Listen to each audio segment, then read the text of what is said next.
ഇന്ന് നമ്മൾ ചർച്ച ചെയ്യാൻ പോകുന്ന വിഷയം എന്തുകൊണ്ടാണ് സ്ത്രീകൾ പ്രസവശേഷം തടിയിലേക്ക് അല്ലെങ്കിൽ ചില സ്ത്രീകളിലും പൊണ്ണത്തടിയിലേക്ക് മാറുന്നത് എന്ന വിഷയമാണ്. അതിന് ഉത്തരം പെട്ടെന്ന് തന്നെ നമുക്ക് മനസ്സിൽ വരാം. പ്രത്യേകിച്ച് നമ്മുടെ നാടുകളിൽ ഇന്നത്തെ സാമൂഹിക സാമ്പത്തിക വ്യവസ്ഥയിൽ പല സമൂഹങ്ങളും പ്രസവം വലിയൊരു ഉത്സവമാക്കി എടുക്കുക. കാരണം പ്രസവത്തിന് ശേഷം വരുന്ന ഒരുപാട് ചടങ്ങുകൾ, പ്രത്യേകിച്ച് ഭക്ഷണം കൊണ്ട് ആകെ പല ഭീകരമായിട്ടുള്ള ഭക്ഷണങ്ങൾ കഴിച്ചിട്ട് പല ചടങ്ങുകളൊക്കെ ഉണ്ടാക്കുന്നുണ്ട്. മൊത്തമല്ല ഇവരെ പ്രസവിച്ച് കിടക്കുന്ന സ്ത്രീകൾക്ക് തന്നെ നെയ്യ്, അതുപോലെ തന്നെ പലതരത്തിലെ ലേഹ്യങ്ങൾ, പലതരത്തിലെ മരുന്നുകൾ, കഷായങ്ങളൊക്കെ കൊടുത്തിട്ട് അവരെ ഒരു 2-3 മാസം കൊണ്ട് വളരെ ഹെവി ഫുഡ് കഴിച്ചിട്ട് പൊണ്ണത്തടിയിലേക്ക് മാറ്റുന്ന ഒരു അവസ്ഥയാണ് കാണുന്നത്. ഇപ്പോൾ ഒരു 50-55 കിലോഗ്രാം ഭാരമുള്ള ഒരു സ്ത്രീ പ്രസവിച്ച് 2-3 മാസം കഴിയുമ്പോഴത്തേനും അത് 70-75 കിലോഗ്രാമിലേക്ക് അവർ മാറുന്ന ഒരു അശാസ്ത്രീയമായിട്ടുള്ള ഫുഡിങ് സംവിധാനമാണ് നമ്മളെ നാടുകളിൽ കണ്ടുകൊണ്ടിരിക്കുന്നത്. അപ്പോൾ ഈ ഫുഡിങ് അല്ലാതെ ബാക്കി ഫുഡുമായി ബന്ധിപ്പിച്ച് ബാക്കി എന്തൊക്കെ കാര്യങ്ങൾ കൊണ്ടാണ് ഈ പൊണ്ണത്തടിയിലേക്ക് സ്ത്രീകൾ മാറുന്നത് എന്ന വിഷയത്തെക്കുറിച്ച് നോക്കാം നമുക്ക്. ഒന്നുള്ളത് ഹോർമോൺ ചേഞ്ചസ് ആണ്. ഇപ്പൊ ഈ പ്രസവത്തോട് അടുക്കുന്ന സമയത്ത് അല്ലെങ്കിൽ പ്രസവശേഷം സ്ത്രീകളെ ഒരുപാട് ഹോർമോൺ ചേഞ്ചസ് വരുന്നുണ്ട്. ഇത് കുറച്ചൊക്കെ അവരെ പൊണ്ണത്തടിയിലേക്ക് അവരെ മാറ്റുന്നുണ്ട്. മറ്റൊന്ന്, ഈ ഫീഡിങ്ങിന് വേണ്ടി കുട്ടികൾക്ക് മുലപ്പാൽ കൊടുക്കാൻ വേണ്ടിയിട്ട് അമ്മമാർ കൂടുതൽ ഭക്ഷിക്കുന്നുണ്ട്. സത്യത്തിൽ അതിൽ അത്ര ശാസ്ത്രീയ ഭക്ഷണമൊന്നുമില്ല. സാധാ ഭക്ഷണം കഴിക്കുക, അതിനാൾ അധികം കഴിക്കാന്നല്ലാതെ ഈ കുട്ടിക്ക് പാൽ കൊടുക്കാൻ കൂടുതൽ ഭക്ഷണം കഴിക്കുക അങ്ങനത്തെ ഒരു മാനസികാവസ്ഥ ഉള്ളത് ആവശ്യമില്ല. ആ സമയത്ത് ആ അമ്മക്ക് അനുയോജ്യമായിട്ടുള്ള വിശപ്പിനനുസരിച്ചുള്ള ഭക്ഷണം മാത്രം കഴിച്ചാൽ മതി. ഇതല്ല, ഇത് കുട്ടിക്ക് ഫീഡിങ് ആണ്. ഒരുപാട് അമ്മമാരും അമ്മായിമ്മമാരും ഒന്നിച്ച് ഭക്ഷണം കൊടുത്തിട്ട് ആകെ ഒരു പൊണ്ണത്തടിയിലേക്ക് അവരെ മാറ്റുന്നുണ്ട്. പിന്നെ മൂന്നാമതുള്ളത് ഈ റെസ്റ്റ് ടൈമാണ്. സത്യത്തിൽ ഈ ഒരു പ്രസവശേഷം എന്തായാലും ഒരു 40-50 ദിവസം എന്തായാലും ഒരു ശാരീരിക റെസ്റ്റിന്റെ ആവശ്യം നമുക്കുണ്ട്. പക്ഷേ ഈ റെസ്റ്റിന്റെ ആ സമയത്ത് തന്നെ തീരെ ഫിസിക്കൽ ആക്ഷൻ ഒന്നും ഇല്ലാത്തതും സാധാ ചെറിയ എക്സസൈസുകളൊക്കെ വേണമെങ്കിൽ ചെയ്യാം. ഇപ്പോൾ ഒരു ശരാശരി ഒരു പ്രസവം കഴിഞ്ഞ ഒരു 30-35 ദിവസം അല്ലെങ്കിൽ 40 ദിവസം ഞാൻ ചെറിയ തരത്തിൽ എക്സസൈസ് ഒക്കെ വേണമെങ്കിൽ ചെയ്യാം. പക്ഷെ അതൊന്നും ചെയ്യാതെ വീട്ടിൽ വെറുതെ ഇരിക്കുമ്പോൾ അവരെ പൊണ്ണത്തടിയിലേക്ക് അവരെ മാറ്റുന്നുണ്ട്.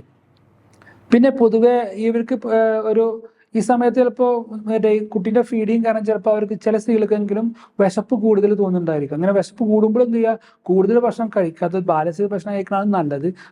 മിക്ക സ്ത്രീകളും കൂടുതൽ ഭക്ഷണം വലിച്ചു കഴിച്ചിട്ടാണ് ഈ പൊണ്ണത്തടിയിലേക്ക് അവർ മാറുന്നത്.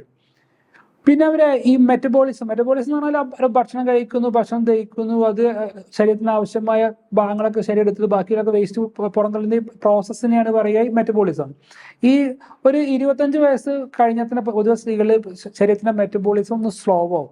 ഈ പ്രവർത്തനം സ്ലോ ആവുമ്പോൾ അത് ഘട്ടം ഘട്ടമായി നമ്മുടെ ശരീരത്തെ ഒരു പൊണ്ണത്തടിയിലേക്കാണ് അത് നയിക്കുന്നത്. പിന്നെ മറ്റൊന്ന്, നമ്മുടെ ഈ സ്ത്രീകൾക്ക് ഈ സമയത്ത് ഭക്ഷണത്തിന് കുട്ടി ഉണ്ടാകുമ്പോൾ എന്ത് ചെയ്യും, കൃത്യസമയത്ത് ഭക്ഷണം കഴിച്ചോളുന്നില്ല. കുട്ടീൻ്റെ ചില കുട്ടികളെങ്കിലും രാത്രി കരയുന്ന കുട്ടികളുണ്ടായിരിക്കണം. ചിലപ്പോൾ പല സമയത്തും കരയുന്ന കുട്ടികളൊക്കെ ഉണ്ടാകുമ്പോൾ നമുക്ക് പല സമയത്തും ഉറക്കത്തിൽ എന്തെങ്കിലും മിസ്സിങ് വരാം. അതുപോലെ തന്നെ ഭക്ഷണത്തിന് സമയത്തിൽ മാറ്റങ്ങൾ വരാം. അപ്പം അമ്മേൻ്റെ ഭക്ഷണത്തിന് സമയത്തിൽ മാറ്റം വരുമ്പോൾ പിന്നെ അത് കൂടുതൽ ഭക്ഷണം കഴിക്കുന്ന ഒരു മാനസികാവസ്ഥയിലേക്ക് അമ്മയെ നയിക്കുകയും പിന്നെ പൊണ്ണത്തടിയിലേക്ക് അമ്മ മാറുകയും ചെയ്യും. അതുപോലെ തന്നെ ഈ നേരത്തെ പറഞ്ഞ പോലെ തന്നെ ഈ ചില കുട്ടികളെങ്കിലും ചിലപ്പോൾ രാത്രിയിലൊക്കെ ഒരുപാട് സമയം കരയും. അപ്പോൾ അമ്മേൻ്റെ ഉറക്കം നഷ്ടപ്പെടും. ഈ ഉറക്കം നഷ്ടപ്പെട്ടാലും നമ്മൾ ഘട്ടം ഘട്ടമായിട്ട് പൊണ്ണത്തടിയിലേക്ക് മാറും. അപ്പോൾ ഈ എക്സസൈസ് ചെയ്യുന്ന കാര്യത്തിൽ എത്ര എക്സസൈസ് ചെയ്യുന്ന കാര്യമല്ല, അത് കൃത്യമായിട്ട് 7-8 മണിക്കൂർ ഉറങ്ങണം. അത് ഈ ഉറക്കം മിസ്സാകാൻ പാടില്ല. ഉറക്കം മിസ്സായി കഴിഞ്ഞാൽ വെറുതെ തന്നെ തടിക്കാൻ സാധ്യത കൂടുതലാണ്. പിന്നെ ചില ശതമാനം സ്ത്രീകൾക്കെങ്കിലും ഈ ഒന്നാമത്തെ പ്രസവത്തോടനുബന്ധിച്ച് ഡിപ്രഷൻ വരാറുണ്ട്. ഈ ഡിപ്രഷൻ വന്നു കഴിഞ്ഞാലും അവർ കൂടുതൽ ഫുഡ് കഴിക്കുന്ന ഒരു മാനസികാവസ്ഥയിലേക്ക് മാറുകയും അവരിങ്ങനെ പൊണ്ണത്തടിയിലേക്ക് മാറുന്ന അവസ്ഥയും വരാറുണ്ട്. പിന്നെ ചില സ്ത്രീകൾക്കെങ്കിലും തൈറോയിഡിന്റെ പ്രശ്നം വരാറുണ്ട്. ഈ തൈറോയിഡിന്റെ പ്രശ്നമുള്ള ആളുകൾ നല്ല വ്യായാമം ചെയ്തുകൊണ്ട് തടി കുറയ്ക്കാനേ മാർഗമുള്ളൂ, വേറെ മാർഗങ്ങളൊന്നും അതിലില്ല.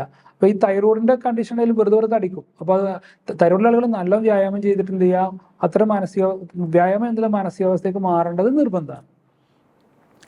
പിന്നെ അതുപോലെ തന്നെ ഈ സിസേറിയൻ പോലത്തെ ഓപ്പറേഷൻ വന്നു കഴിഞ്ഞാലും കൂടുതൽ എന്ത് ചെയ്യും, കൂടുതൽ കാലത്ത് റെസ്റ്റ് എടുക്കേണ്ടി വരും. അപ്പോഴും ഇത് പൊണ്ണത്തടിയിലേക്ക് അവർ നീങ്ങും.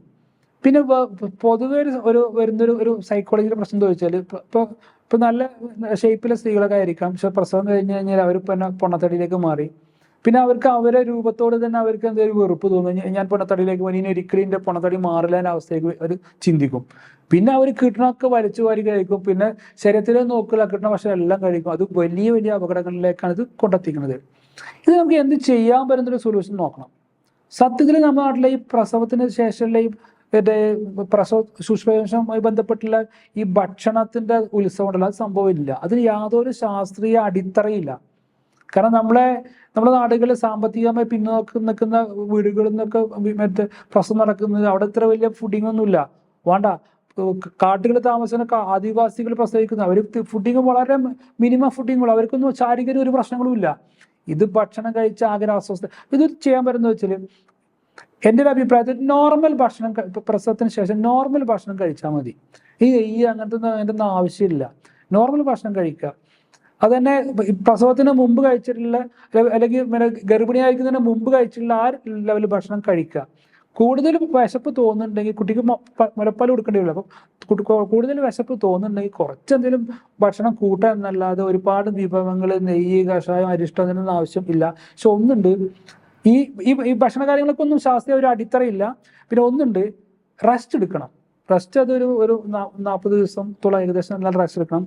കാരണം ഈ പ്രസവത്തോട് അടുത്തുള്ള അല്ലെങ്കിൽ പ്രസവം കഴിഞ്ഞുള്ള ഒരു 2-3 മാസങ്ങളിലൊക്കെ റിലാക്സിൻ എന്നുള്ള ഹോർമോൺ ശരീരം പുറപ്പെടുവിക്കുന്നുണ്ട്. അത് വന്നു കഴിഞ്ഞാൽ സ്ത്രീകളുടെ ശരീരത്തിലെ പേശികളും പിന്നെ അതുപോലെ തന്നെ എല്ലുകളും മസിൽസും ഒക്കെ നല്ല എന്ത് ചെയ്യും, ലൂസായി കിടക്കും. അപ്പോൾ ലൂസായി കിടക്കുന്ന സമയത്ത് അതൊന്ന് റിലാക്സായി നോർമൽ കണ്ടീഷനിലേക്ക് വരുന്നത് വരെ കൃത്യമായിട്ട് ഒരു മാസത്തോളൊക്കെ നല്ല റെസ്റ്റ് എടുക്കൽ നിർബന്ധമാണ്. പിന്നെ അതുപോലെ തന്നെ ഈ ഒരു 30-40 ദിവസം കഴിഞ്ഞാൽ ചെറിയ തരത്തിലുള്ള വ്യായാമങ്ങൾ തുടങ്ങണം. ഞാൻ തടിച്ചു വന്നിരിക്കല്ല, വ്യായാമങ്ങൾ ഘട്ടം ഘട്ടമായിട്ട് തുടങ്ങണം. അതുപോലെ തന്നെ ഈ സ്ത്രീകൾക്ക് എന്തായാലും ഈ പ്രസവശേഷം എന്തായാലും വയറ് കുറച്ച് ചാടും, അതിൽ തർക്കമൊന്നുമില്ല. കാരണം ഒരു കുട്ടീൻ്റെ ഉള്ളിൽ താമസിച്ചാണ് കുറച്ച് കാലത്തിന്. അപ്പോൾ അതിന് ഒരു വിശാലത വയറുണ്ടായിരിക്കാം. പക്ഷെ അതിന് ചെയ്യേണ്ടത്, പ്രസവശേഷം ഉടൻ തന്നെ നല്ല വീതിയുള്ള ബെൽറ്റുകൾ മെഡിക്കൽ ഷോപ്പിൽ നിന്ന് വാങ്ങാൻ കിട്ടും. ആ മെഡിക്കൽ ഷോപ്പിൽ നിന്ന് വാങ്ങിയ ആ ബെൽറ്റുകൾ എന്ത് ചെയ്യുക, പ്രസവം കഴിഞ്ഞ് ഉടനെ തന്നെ ഉപയോഗിച്ച് തുടങ്ങണം. വേണമെങ്കിൽ ഡോക്ടർ നിർദ്ദേശം വേണമെങ്കിൽ തേടാം. ഇതിൻ്റെ ഈ ബെൽറ്റ് 24 മണിക്കൂറും ഒരു 3-4 മാസത്തെങ്കിലും ഉപയോഗിക്കുന്ന രീതിയിലാവണം. ഇത് വയറ് കുറയുന്നതനുസരിച്ച് ടൈറ്റാക്കി കൊണ്ടുപോകണം. അല്ലാതെ ഒരു ബെൽറ്റ് ഇട്ട് ആ ബെൽറ്റിൻ്റെ ആ ലൂസിൽ തന്നെ ഉപയോഗിക്കുന്നതല്ല. വയറ് കുറയുന്നതനുസരിച്ച് ടൈറ്റാക്കി അത് കൂട്ടി കൊണ്ടുപോകണം. പിന്നെ വേണ്ടത് ഒരു 40 ദിവസം ചെറിയ രീതിയിൽ എക്സസൈസുകൾ തുടങ്ങുക. പിന്നെ ഒരു 3 മാസം കഴിഞ്ഞ് കഴിഞ്ഞാൽ നല്ല ഹാർഡായിട്ടുള്ള വ്യായാമങ്ങൾ ചെയ്യുക.